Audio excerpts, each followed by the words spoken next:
Hello viewers, welcome to my channel. इस video में सीखेंगे NCERT class 10 chapter number 9 exercise number 9.1 question number 15। Important question है ये। ठीक है, पिछले वाले प्रीवियस वीडियो में मेरे बाकी सारे क्वेश्चन आ चुके हैं, आप वहाँ से देख सकते हैं। क्वेश्चन नंबर 15 पढ़ लेते हैं। A straight highway leads to the foot of a tower. A man standing at the top of the tower observe a car at on the angle of depression of 30 degree. ठीक है, which is approaching the foot of the tower with uniform speed. ठीक है, question क्या है पहले वो समझ लेंगे। ये कोई टावर है, कोई आदमी यहाँ पर है, कोई मैन यहाँ पर है। ठीक है,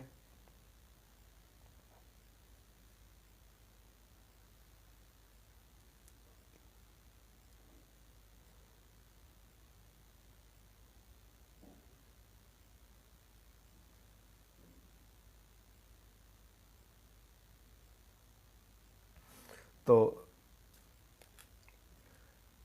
कह रहा है कि मैंने फिगर बना लिया। ठीक है, तो इससे वो क्या कह रहा है, कह रहा 30 degree which is approaching the foot of the tower with uniform speed 6 second later the angle of depression of the car is found to be 60 degree. ठीक है, देखो ऐसे डिप्रेशन एंगल मतलब ये इस ग्राउंड के हॉरिजॉन्टल होता है, तो ये वाला एंगल कितना बन रहा है 30 डिग्री।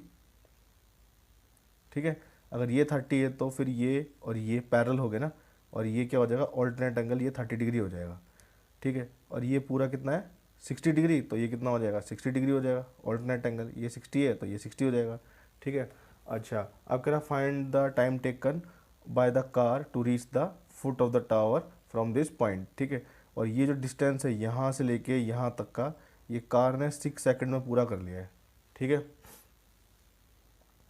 ठीक है, ये मैंने कार बना दी है। ठीक है, थोड़ा दिखने में अच्छा लगे टैग, ये इतना यहाँ से कार यहाँ आती है 6 सेकंड में। तो कह रहा कार यहाँ से यहाँ पहुँचने में कितना टाइम लगेगी।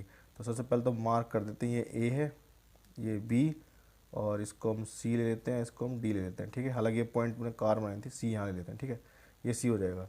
अब देखो ये है हमारा सी डी, ये है सी डी, तो ये 6 सेकंड में यहाँ पर पहुँच जाता है। अब कह रहा है कि यहाँ तक कार पहुँचने में कितना टाइम लगेगी ये बता दो मुझे। ठीक है, तो देखो इसमें जनरली कुछ दिया हुआ नहीं है हमें, खाली इसके कि 6 सेकंड में कार यहाँ से यहाँ पहुँच जाती है। ठीक है, इसके अलावा कुछ भी नहीं दे रखा। ठीक है, तो सॉल्यूशन कर लेते हैं, कुछ तो ढूंढ ही लेंगे। इंपॉर्टेंट क्वेश्चन है। ठीक है, पहली बात ये एक बार दो बार शायद रिपीट भी हुआ है पहले क्वेश्चन, तो देखते हैं। चलिए, तो अगर हम मान लेते हैं कि जैसे कि मान लो कि ये वाला जो एरिया है, ठीक है, देखो मैं पहले तो एक बात बता दूँ आपको कि स्पीड क्या होती है। स्पीड होती है डिस्टेंस अपॉन में टाइम। ठीक है, तो डिस्टेंस होता है हमारा स्पीड इनटू में टाइम। ठीक है, और अगर मैं डिस्टेंस की बात करूँ तो स्पीड हमें यहाँ टाइम दिया हुआ है 6 सेकंड। ठीक है, स्पीड मुझे नहीं पता। ठीक है, तो देखते हैं यहाँ पर मैं लेट कर लेता हूँ, लेट स्पीड को क्या ले लूँ मैं, स्पीड को मैं एक्स ले लेता हूँ। ठीक है, एक्स मीटर पर सेकंड, क्योंकि सेकंड का हिसाब है, मीटर पर सेकंड ले लिया मैंने। और ये अब ये जो डिस्टेंस है हमारा सी डी, इसको हम इसी हेल्प से निकालेंगे। ठीक है, मैं बताऊंगा कैसे। और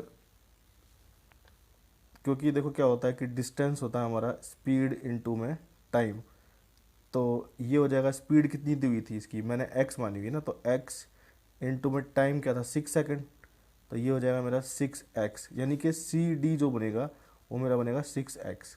ठीक है, यानी कि ये सी डी की जो हो जाएगी 6x बन जाएगी। ठीक, चलो अब आगे चलते हैं।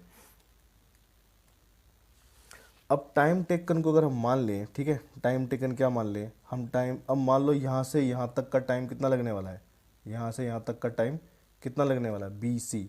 तो मेरा बी सी क्या होगा कि हम लेट कर लेते हैं, क्या लेट द टाइम टेकन, मैं टी ले लेता हूँ। ठीक है, टी टी मीन्स टाइम हो जाएगा, तो ये टाइम टेकन होगा, ये मेरा टी हो जाएगा। अब जो मुझे ये डिस्टेंस पता करना है, डिस्टेंस कैसे पता करते हैं, स्पीड इनटू में टाइम, और स्पीड का मुझे पता ही नहीं है, स्पीड मैंने एक्स ली थी। ठीक है ना, लेट किया था एक्स, तो बी सी कितना हो जाना चाहिए, बी सी हो जाना चाहिए मेरा स्पीड, स्पीड जो मैं ये लेट की थी एक्स, तो ये हो जाएगा एक्स इनटू में टाइम टेकन कितना हो जाएगा टी, तो ये बन जाएगा टी एक्स। ठीक है, ऐसा बन जाएगा। अब देखें तो यानी कि अब मुझे बी सी कितना मिल गया, ये टी एक्स मिल गया, यानी कि कितना आ गया मेरा टी एक्स आ गया। ठीक है, अब क्वेश्चन हम करते हैं। अब देखो ये और ये तो पता लग गया, इससे कंपेयर कर सकते हैं, ठीक है। अब देखते हैं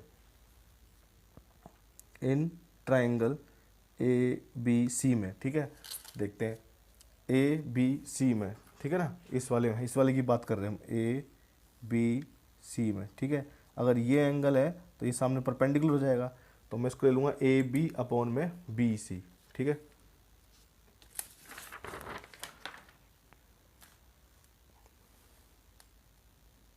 ए बी अपॉन में बी सी, ये हो जाएगा परपेंडिकुलर अपॉन बेस, यानी कि 1060 डिग्री, ठीक है। थीटा में दिया हुआ था ना 1060 डिग्री, तो ये हो जाएगा ए बी, इसको मैं ए बी ले रहा हूँ, और ये हो जाएगा मेरा बी सी कितना है मेरा टी एक्स, ठीक है। और 1060 की वैल्यू क्या होती है, 1060 की वैल्यू होती है √3, ठीक है। कितना, इसको वहाँ पहुँचा देते हैं, तो ए बी कितना आ जाएगा, ए बी आ जाएगा हमारा √3 टी एक्स आ जाएगा, ठीक है। ये निकल आया √3 T X in triangle A B D. आ जाओ देखते हैं, ठीक है, यहाँ आ जाओ वीडियो में। ए बी, ये डी, ठीक है, ए बी डी इस ट्राइंगल में, यानी कि ये एंगल क्या हो जाएगा 30 ए बी अपॉन में बी डी। चलो करते हैं, ठीक है। ए बी अपॉन में B D is equal to perpendicular upon base equal to हो जाएगा हमारा 10 30। अब तक तो ये बात क्लियर हो गई होगी आपको बिल्कुल कि मैं कैसे 10 लेता हूँ, ठीक है ना। देखो ये परपेंडिकुलर है और ये बेस है, 10 30 बनेगा, है ना, क्योंकि हमेशा क्या होता है, ये जहाँ पर होता है ये बेस के साथ में होता है, सामने वाला परपेंडिकुलर होता है, ठीक है। तो चलो करते हैं ए बी कितना है, ए बी तो कुछ पता ही नहीं था हमें पहले भी, और बी डी को मैं क्या लिख सकता हूँ, देखो जो मेरा ये बी डी है, ये बी डी है, ये B C plus C D है, यानी टी एक्स प्लस 6x, ठीक है ना। इसको ले लेते हैं, तो ये हो जाएगा मेरा T X plus 6x is equal to 10 30 की वैल्यू होती है 1/√3, इसको ले लेते हैं 1/√3, ठीक है। हम इसको कंपेयर भी कर सकते हैं, 1 ले लेते हैं, तो इसको ऊपर में पहुंचा देते हैं, तो A B is equal to T X plus 6x upon में √3, ठीक है। इसको हम सेकंड ले लेते हैं। अब देखो ये भी ए बी है, फर्स्ट वाली में ए बी के बराबर ये है, ये भी ए बी के बराबर है, सेकंड। हम दोनों को कंपेयर कर सकते हैं ना, बिल्कुल कर सकते हैं, ठीक है। तो यहाँ कर देते हैं, यही कर देते हैं on comparing first and second, ठीक है, क्योंकि दोनों ए बी के बराबर है ना। √3 T X is equal to T X plus 6x upon में √3, ठीक है। इसको वहाँ पहुँचा देता है मल्टीप्लाई के लिए, क्योंकि ये डिवाइड हो रहा था, वहाँ मल्टीप्लाई हो जाएगा, ठीक है। मैं बता देता हूँ, कंफ्यूज बिल्कुल नहीं होना है, हमेशा मैं आपको समझाता रहता हूँ। √3x है इज इक्वल टू, ये है T X plus 6x by √3, ठीक है। कंफ्यूज बिल्कुल, इसके जब 1 लगाएंगे ना, इसकी मल्टीप्लाई इससे होगी और इसकी मल्टीप्लाई इससे, तो 1 से जो मल्टीप्लाई होगा तो ये तो सेम ही रहेगा, ये तो चेंज नहीं होगा, लेकिन ये इससे जाकर मल्टीप्लाई हो जाएगा, तो ये हो जाएगा √3 टी एक्स इंटू में √3 is equal to T X plus में 6x, ऐसा बन जाएगा, ठीक है। अच्छा अब ये मत कर देना, ये टी एक्स तरफ दोनों साइड कट गया, ये कभी मत कर देना, बहुत बच्चे गलती कर देते हैं, ऐसा कभी मत करना, क्योंकि ये मल्टीप्लाई में होने के लिए गया है। ये अब जब कटते हैं, मान लो अगर ऐसा होता ना कि जैसे टी एक्स होता प्लस में √x होता, फिर इधर भी मान लो टी एक्स प्लस 6x होता, ठीक है, तब तो ये टी एक्स कट जाता है, क्योंकि दोनों साइड क्या है, ये प्लस प्लस के ही है ना, प्लस हो रहे हैं ये इधर आके माइनस होता तो माइनस प्लस कैंसिल हो जाते हैं, है ना। ऐसे भी तो कर सकते हैं ना, टी एक्स इधर आता तो माइनस का टी एक्स बन जाता, प्लस का √3x रहता इज इक्वल टू 6x, तो तब कटते ही है, ऐसे नहीं कटते हैं, ठीक है। तब बोथ साइड जब कटते जब सेम हो, लेकिन यहाँ ये मल्टीप्लाई हो रहा है, ये काट मत देना इसको, ठीक है। कभी ऐसे बोला कि सर ने ऐसे बताया था, नहीं बिल्कुल नहीं है। √3 से √3 की मल्टीप्लाई होगा तो क्या हो जाएगा, टी एक्स आ जाएगा is equal to T X plus में 6x, ये टी एक्स है, ये भी टी एक्स है, इसको इधर ले आओ, 3 tx minus T X is equal to 6x। अब 3 tx में से एक टी एक्स जाएगा तो क्या बचेगा, sorry 2 tx is equal to 6x, x दोनों साइड कट जाएंगे, ठीक है, क्योंकि वहाँ जाकर डिवाइड ही होने वाला था वैसे भी। t इज इक्वल टू क्या आ जाएगा 6/2, काट दो, कितना आ जाएगा 3 सेकंड आंसर आ जाएगा। टी इज इक्वल टू कितना था 3।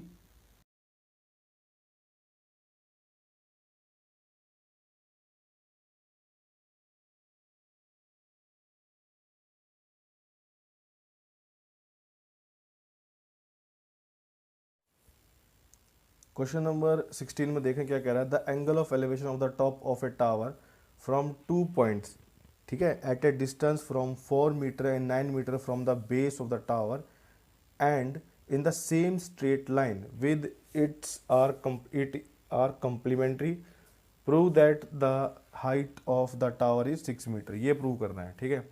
तो ठीक है, कर देते हैं इसको। देखो, ये प्रूव करना है मतलब क्या है कि हमें कोई ऐसा नहीं है कि 6 मीटर प्रूव करना है, हम निकाल के ही दिखाएंगे कि 6 मीटर है, वो अपने आप प्रूव हो जाएगा, ठीक है।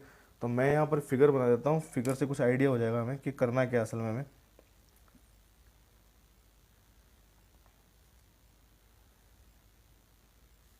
ठीक है, इसको ए ले लेते हैं, इसको बी ले लेते हैं, सी और डी।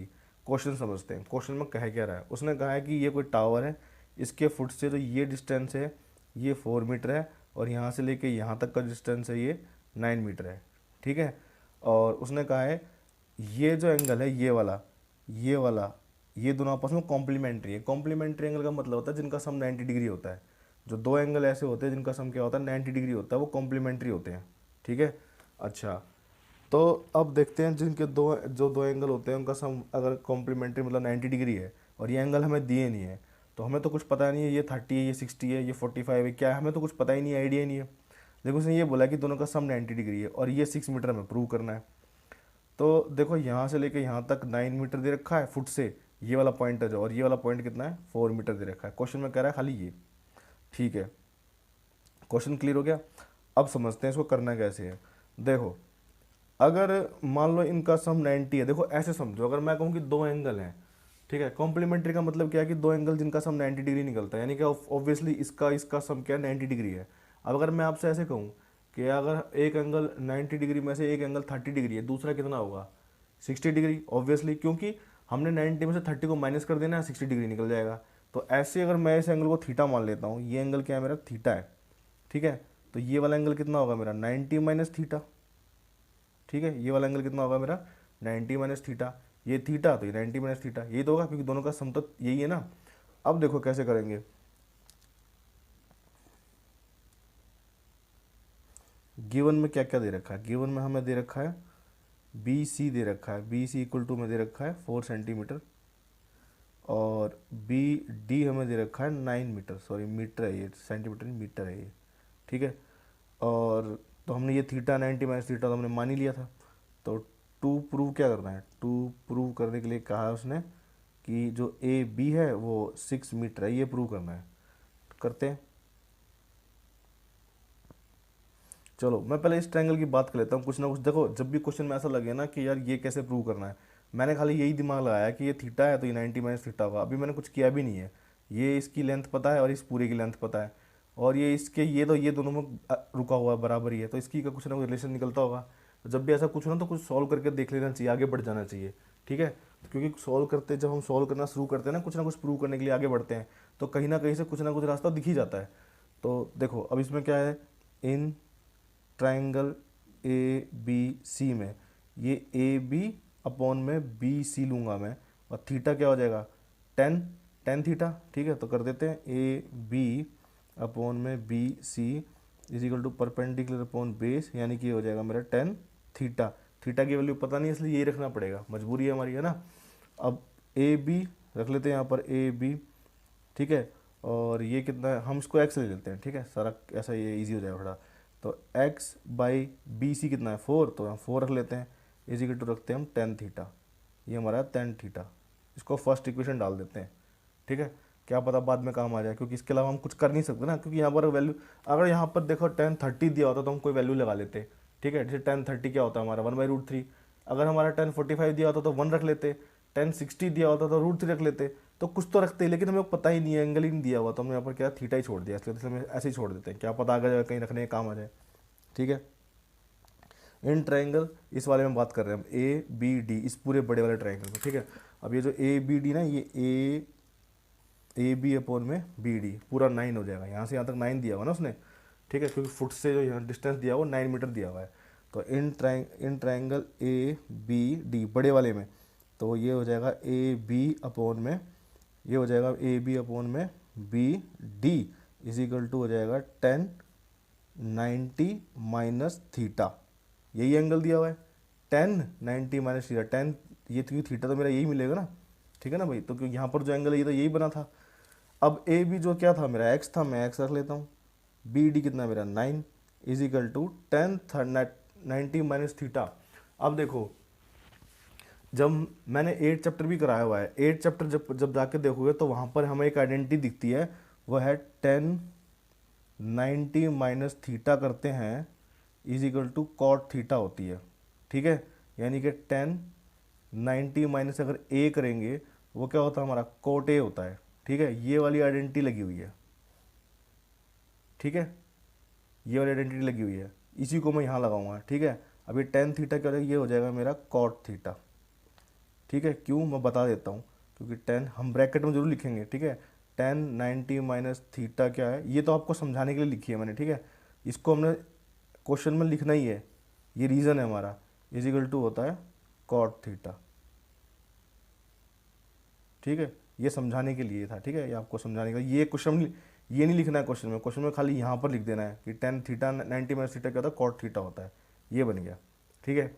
अब देखो जो कॉट होता है, जो हमारा जो कॉट होता है वो 1/10 होता है, 1/10 इज इक्वल टू क्या होता है कॉट, और 1/कॉट जो होता है, ठीक है, मतलब जब हम करेंगे तो 1/कॉट इज इक्वल टू क्या हो जाएगा 10 बन जाएगा, ठीक है। तो इसको मैं क्या कर रहा हूँ रेसिपी, इसको यानी इसको क्या लगा, इसके नीचे 1 लगा देता हूँ, इसको उल्टा कर देता हूँ, ये कितना हो जाएगा, ये हो जाएगा मेरा, ये भी कितना हो जाएगा, ये 9/x हो जाएगा, ये कितना हो जाएगा 10 थीटा हो जाएगा, ठीक है। ऐसा बन गया ये, क्योंकि देखो 1/कॉट करूँगा तो कितना बन जाएगा, ये भी तो पलटेगा ना, ये भी तो रेसिप्रोकल हो जाएगा, तो 10 थीटा आ गया।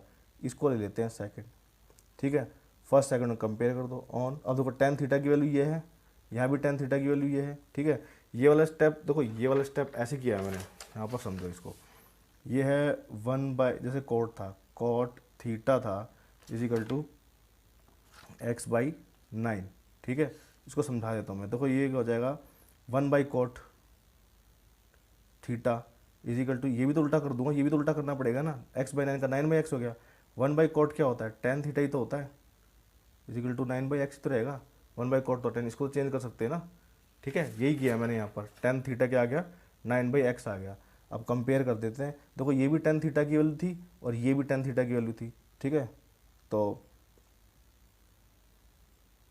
कंपेयरिंग फर्स्ट एंड सेकंड, दोनों को कंपेयर कर देते हैं, तो एक ये जाएगा x/4 इज इक्वल टू हो जाएगा 9/x, ठीक है, सॉरी ऐसा हो गया कंपेयर करने पे, फर्स्ट x/4 9/x, ठीक है। दिखाता हूँ मैं आपको, देखो ये था ना फर्स्ट x/4, तो मैंने यहाँ पर ये लिखा है x/4, ठीक है, और ये सेकंड था ना 9/x, तो ये 9/x था। मैंने ऐसा क्यों किया, क्योंकि देखो ये भी 10 थीटा की ही वैल्यू है और ये भी 10 थीटा की वैल्यू है, इसीलिए दोनों को कंपेयर कर दिया मैंने, ठीक है। बट 10 थीटा सेम ही तो होंगे, इन दोनों की क्रॉस मल्टीप्लाई करा दो, x इंटू एक्स मतलब x इंटू में x और 4 इंटू में 9, कितना आ जाएगा ये x² आ जाएगा, 9 4 जा 36 होते हैं। और मैंने बहुत बार बताया कि हमें ये रूट स्क्वायर कब खत्म होता है, जब इसका रूट बनेगा, तो x इज इक्वल टू क्या हो जाएगा अंडर रूट में 36, ठीक है। तो x इज इक्वल टू कितना आ गया 6 मीटर आ गया, ठीक है, x इज इक्वल टू कितना आ गया 6 मीटर आ गया, ये आंसर हो गया, ठीक है। Hence proved